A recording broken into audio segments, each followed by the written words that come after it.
December 1944. Deep in the mountains of Lower Silesia, beneath the shadows of the Owl Mountains, something moves in the darkness. Not troops, not tanks, not the machinery of conventional war.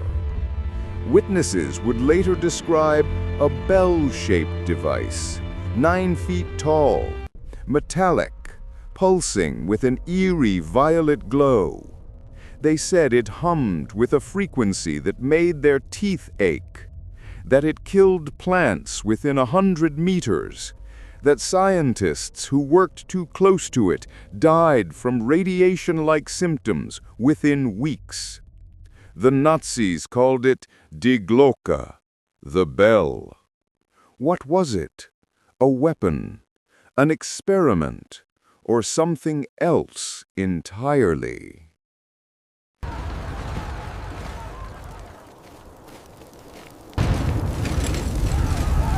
By the winter of 1944, the Third Reich was collapsing. Allied forces pushed from the west, the Soviet juggernaut crushed from the east. German cities burned under relentless bombing campaigns. The 1,000-year Reich had less than 6 months to live. But Adolf Hitler refused to accept defeat. In his bunker beneath Berlin, surrounded by sycophants and fading dreams, he clung to a desperate fantasy: the Wunderwaffe, the wonder weapons.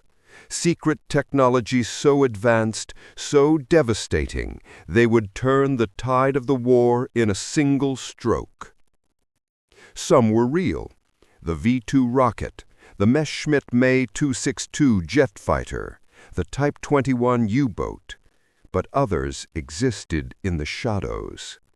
Projects so secret that even high-ranking Nazi officials knew nothing of them. Programs hidden beneath mountains, buried in underground complexes, shielded by layers of security and silence. Among these black programs, one stands apart, not for what it achieved, but for what it represented. A device that may have pushed the boundaries of known physics, a machine that consumed lives as casually as it consumed electricity. To understand the bell, you must first understand the man who created its world. Heinrich Himmler, Reichsführer SS, architect of the Holocaust, and patron of what he called ancestral research. Himmler believed in a mystical fusion of ancient Germanic mythology and cutting-edge science. Through his organization, the Ahnenerbe, he funded expeditions to Tibet, archaeological digs for Aryan artifacts, and research into everything from runic magic to quantum mechanics. But by 1943, mysticism took a back seat to desperation. Germany needed weapons, and the SS controlled an empire of slave labor, hidden facilities, and scientists willing to pursue any avenue, no matter how experimental, no matter how lethal. In the mountainous border region between Germany and Czechoslovakia, the SS began construction of a facility unlike any other. The Riese complex, German for giant. A sprawling network of tunnels, bunkers, and underground chambers dug by thousands of concentration camp prisoners, many of whom would never leave. Officially, Riese was meant to house Hitler's eastern headquarters, a fortress from which the Führer could direct the defense of the Reich. But deep within the complex, in a section designated only by code names and restricted to the highest security clearance, another project took shape. Project Kronos, or possibly Laternenträger, lantern-bearer. The names remain unclear because so much was destroyed in the final days of the war. Its overseer was SS Obergruppenführer Hans Kammler, a man who specialized in impossible projects. The architect of the V-2 rocket facilities, a brilliant engineer with no conscience and unlimited authority. Under Kammler's direction, a team of Germany's most advanced physicists were assembled. Some came willingly, others were compelled. All were sworn to absolute secrecy under penalty of death. And in those dark chambers beneath the mountains, they built something that defied easy explanation. They built Die Glocke.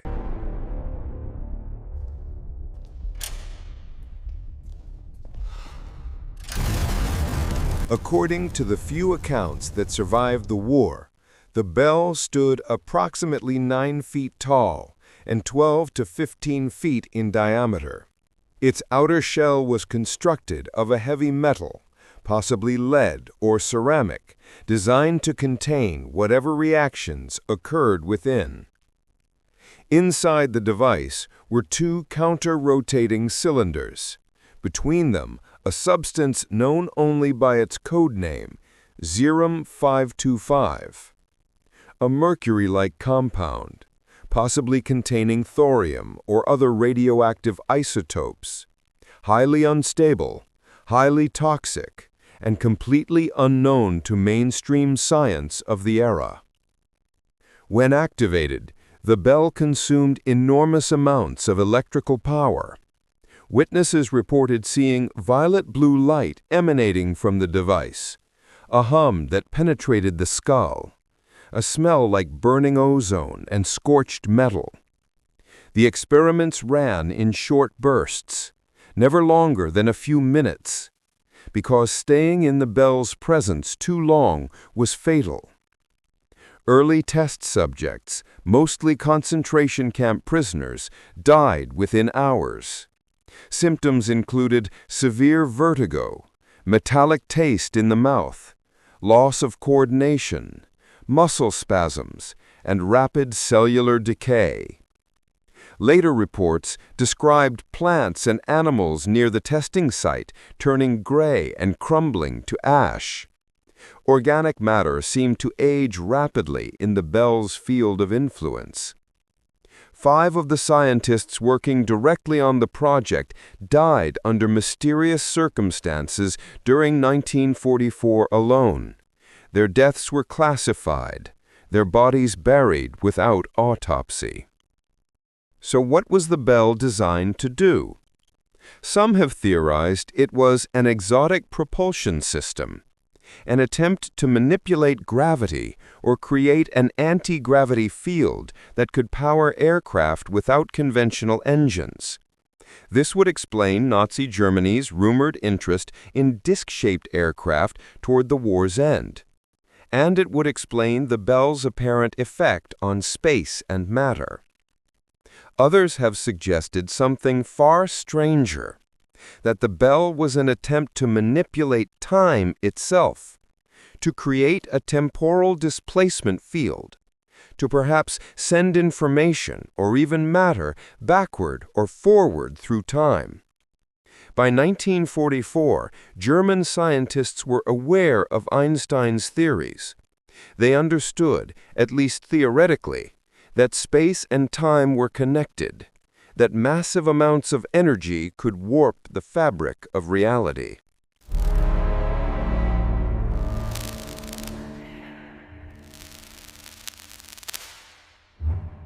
Could the bell have been an attempt to weaponize relativity? To create a field that aged enemy soldiers to death in seconds? Or to send reconnaissance information into the past to avoid strategic mistakes? The truth is, we don't know, because almost everyone who did know is dead.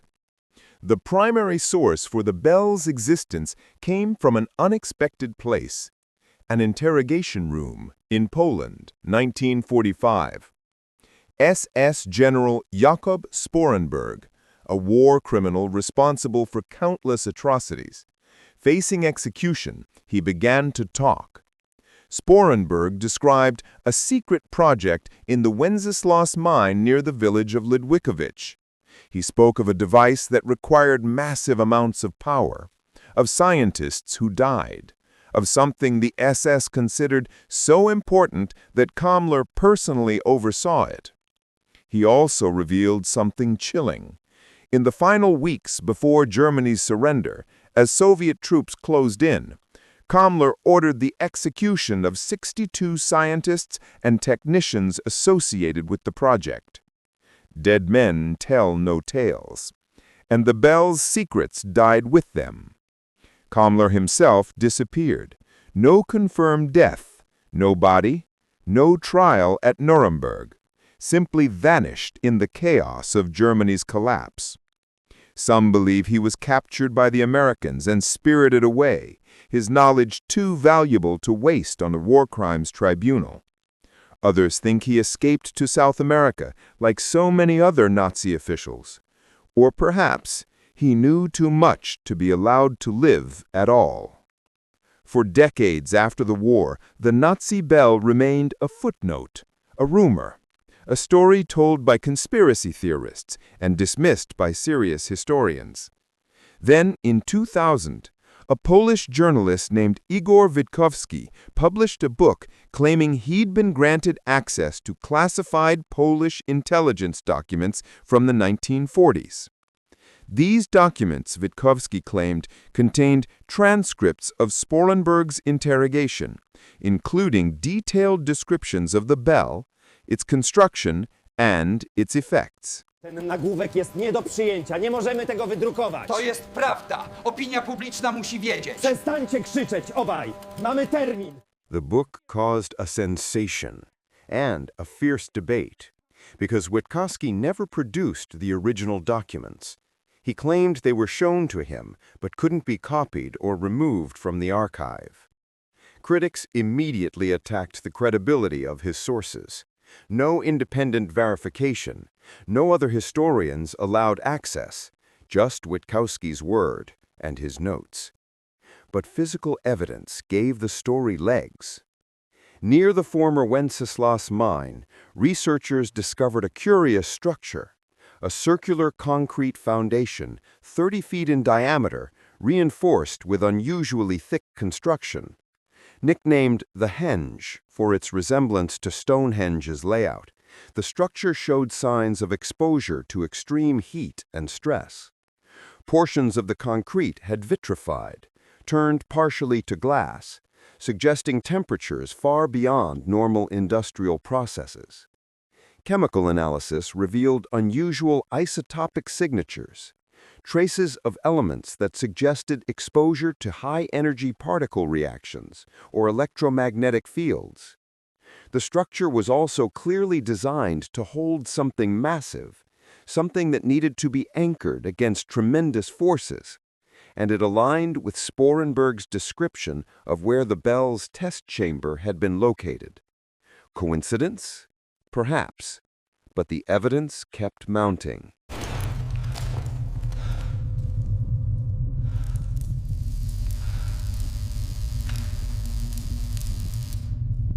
After Germany's surrender, American and Soviet forces raced to capture Nazi scientists and technology. Operation Paperclip on the American side, similar programs on the Soviet side.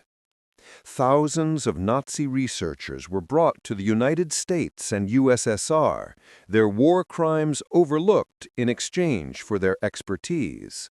Wernher von Braun, the architect of the V-2 rocket program, became the father of NASA's space program.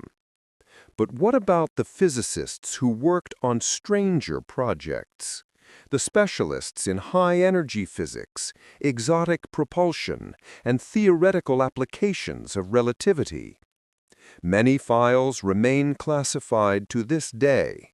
Entire research programs scrubbed from the historical record, Scientists whose whereabouts after 1945 become mysteriously vague. And in the years immediately following the war, both the United States and Soviet Union reported sudden advancements in areas like nuclear physics, jet propulsion, and materials science, breakthroughs that seemed to come almost too quickly.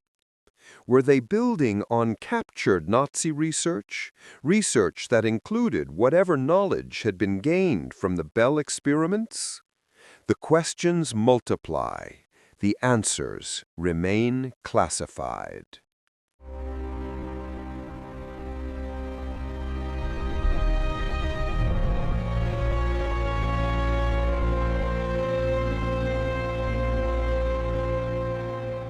Today, the Owl Mountains are quiet.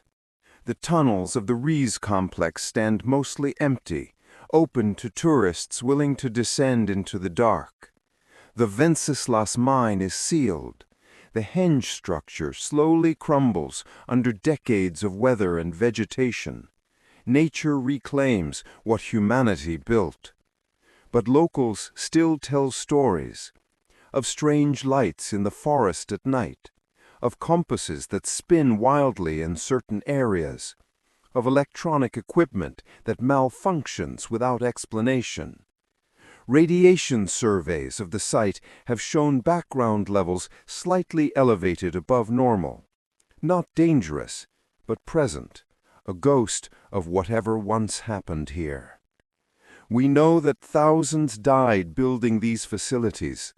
We know that dozens of scientists were murdered to protect the secret. We know that something consumed vast resources in the dying months of a collapsing empire. What we don't know is whether it worked, whether the Bell ever achieved whatever impossible goal it was designed for, or whether the true horror isn't what the Nazis tried to create, but what they were willing to sacrifice in the attempt. As for Hans Kammler, the man who oversaw the Bell and countless other secret projects, his fate remains one of history's enduring mysteries. Official records list him as killed in action on May 9, 1945, during the Battle of Prague, but no body was ever recovered. No witnesses confirmed the death, and several of his subordinates later reported seeing him after that date. American intelligence files declassified in the 1990s show that the OSS, precursor to the CIA, had active interest in locating Kammler after the war. Why pursue a dead man? Did he cut a deal? Trade his knowledge for immunity? Or did someone silence him to protect secrets too dangerous to reveal? We may never know, but his disappearance ensures that the full truth of the Nazi Bell vanished with him.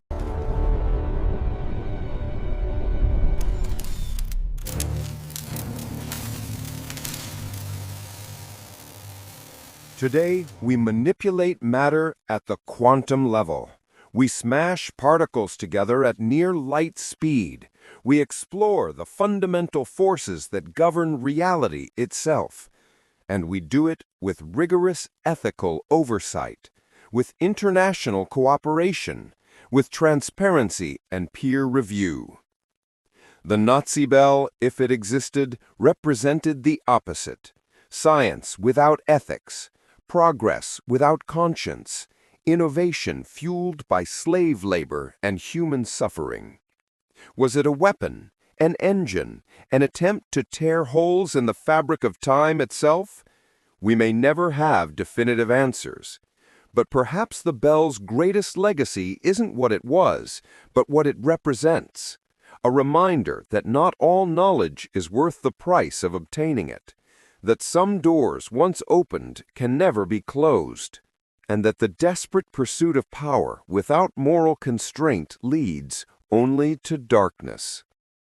Somewhere beneath those mountains, in tunnels that time and nature are slowly reclaiming, the echoes remain, of machines that hummed with unnatural energy, of scientists who paid with their lives, of secrets that were considered so important, so dangerous, that dozens were murdered to protect them. The Nazi bell may be gone, destroyed, buried, or spirited away in the chaos of Germany's collapse, but the questions it raises persist. What are we willing to sacrifice in the name of progress?